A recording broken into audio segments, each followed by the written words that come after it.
Alright, let's talk about something that's very important, the double lift. Double lift, common move, just messed it up, my bad, but, you see it, basically you turn over two cards as one, and you can be used for a number of different things. I guess I'll go over that later in the video. But today what I'm going to do, I'm just going to teach you three different methods I know for the double lift. I'd call them very beginner, easy, intermediate. I mean, in terms of like difficulty. So first one just looks like that. Second one, just like that. And the third one, just like that. So you get the general idea. So how are these done? Well, the first one, which is the easiest, I curl my finger under. You don't need to. I mean, however you want, you can go like that. But basically, mechanics grip, curl your finger, just like that. Pretty easy. As you come in, you put your two fingers on top, curl that finger. All you're doing is you're riffling up the back, counting out two cards, pushing them together with this curled finger, and just lifting and shouting like that. So again, that's just mechanics grip, curl, count, show. This is a really easy one. If you're a beginner, this is what I'd use. I mean, it's the first one I learned. Here are the reasons, though. I'm not a huge fan of it. A, it's not really convincing. Nobody really just turns over a card like that. So it's not practical, really. And also, it requires that you look at the deck kind of to make sure you have two cards. Or you're really focused there, which is not something I like to be like. In Magic, I like to focus sort of on all areas, including the spectator. So, only focusing on the cards is not something I like. Which brings me to the second method. You do a single deal, don't show this card, and just draw attention to it, square it up, double lift.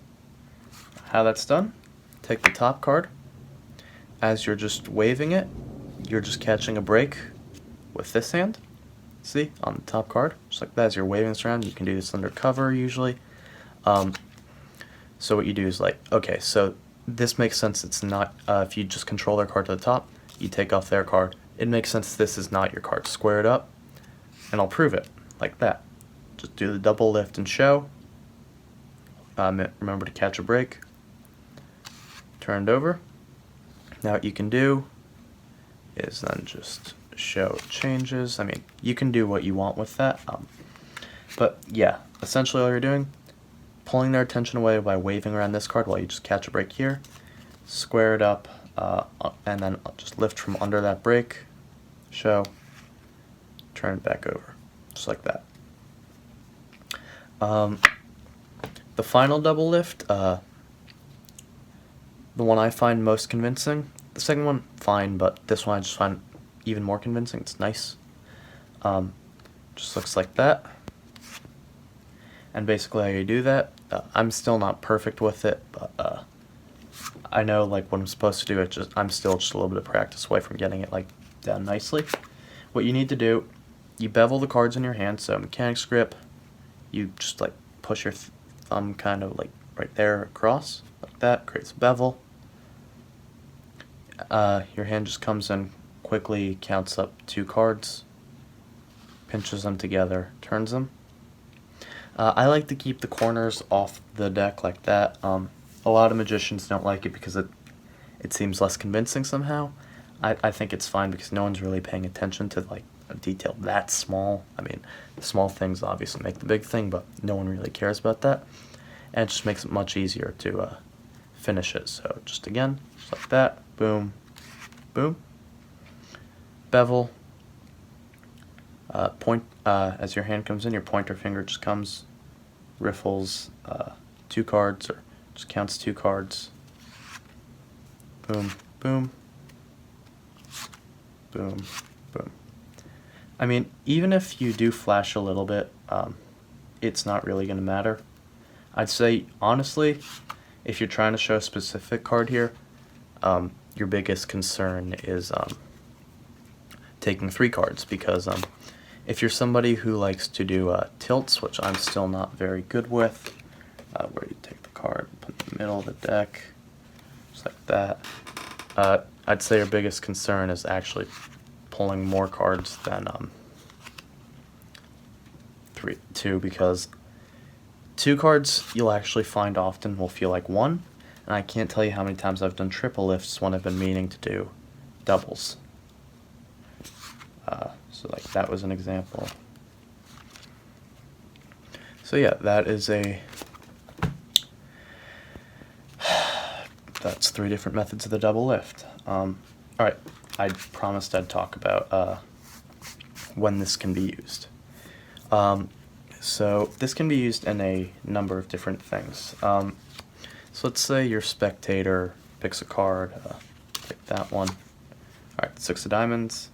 I'm just going to put it face up for this purpose. You control it to the top. I'm not even going to bother, but you don't want to show that. Maybe you'd want to do like double lift and show like, alright, it's not at the top. Alright, here.